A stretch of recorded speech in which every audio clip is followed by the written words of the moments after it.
Assalamualaikum warahmatullahi wabarakatuh. Kami dari kelompok 4. Di sini kami akan membahas mengenai topik 5 untuk menanggapi dari kelompok-kelompok lain tentang rancangan dan pembelajaran dalam UBD. Itu mata perkuliahan, perancangan dan pengembangan kurikulum. Baik, di sini kami yang beranggotakan Sumiarsi, Syahra Nur Eudia, Yoga Nur Septianto, dan Yunita Andriani. Tanggapan terhadap pembahasan final kelompok 5.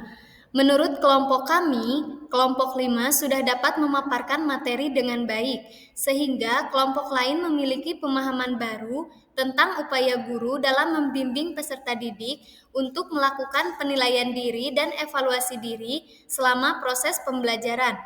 Selain itu, dari pemaparan kelompok 5, kami memiliki gambaran pentingnya melakukan penilaian dan evaluasi diri bagi peserta didik sehingga dapat membantu mereka untuk mengenali dirinya.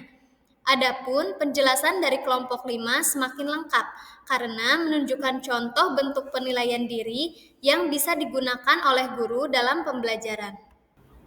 Sebagai bahan perbaikan kelompok 5, pada kesempatan-kesempatan lain, sebaiknya dalam penyajian materi hendaknya memperhatikan kejelasan dan kelengkapan tulisan yang disajikan sehingga antara penjelasan visual dengan audio bisa sesuai atau sinkron. Pembahasan lembar kerja E berdasarkan pemaparan kelompok 5 dan literatur. Berdasarkan pemaparan kelompok 5 dan hasil literatur yang kami lakukan, terdapat beberapa poin penting terkait dengan penilaian dan evaluasi diri. Menurut Kunandar, 2012, penilaian diri merupakan teknik penilaian dengan cara meminta peserta didik untuk mengemukakan kelebihan dan kekurangan dirinya dalam konteks kemampuan sikap, baik spiritual maupun sosial, kemampuan kognitif, dan kemampuan psikomotor. Adapun referensi atau literatur yang digunakan oleh kelompok 4 yakni dengan judul artikel Rancangan Pembelajaran yang Efektif dalam Understanding by Design dengan penulis Muhammad Rahmat Syalihin SPD dengan tautan artikel tersebut. Pembahasan lembar kerja E berdasarkan pemaparan kelompok 5 dan literatur. Berdasarkan pemaparan kelompok 5 dan hasil literatur yang kami lakukan, terdapat beberapa poin penting terkait dengan penilaian dan evaluasi diri. Menurut Kunandar, 2012, penilaian diri merupakan teknik penilaian dengan cara meminta peserta didik untuk mengemukakan kelebihan dan kekurangan dirinya dalam konteks kemampuan, sikap baik, spiritual maupun sosial, serta kemampuan kognitif dan kemampuan psikomotor. Baik, selanjutnya pembahasan lembar kerja E berdasarkan pemaparan kelompok 5 dan literatur.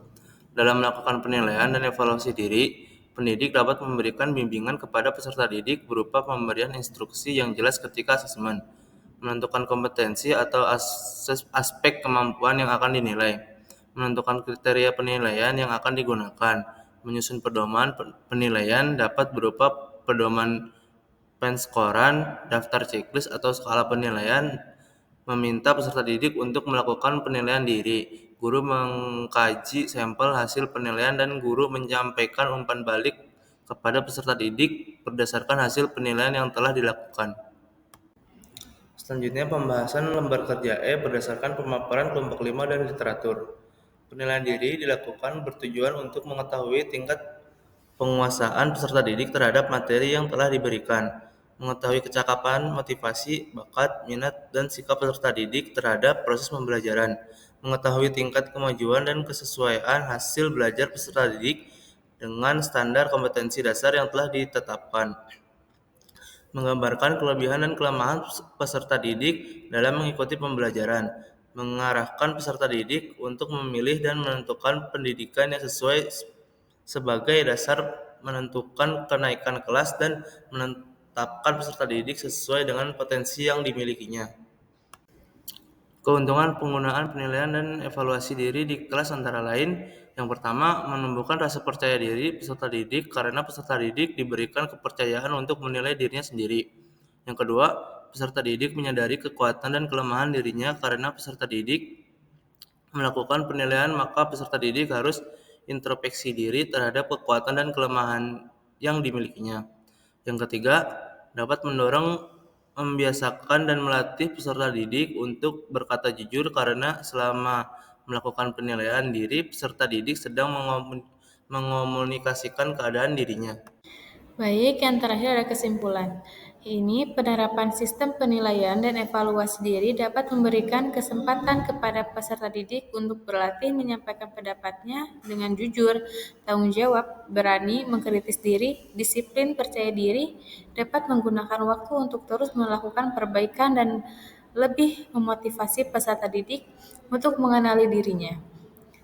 Melalui penilaian diri, peserta didik terbiasa untuk mampu mengidentifikasi kelebihan dan kelemahan dirinya, sehingga peserta didik dapat berpikir untuk menentukan strategi yang harus dilakukan.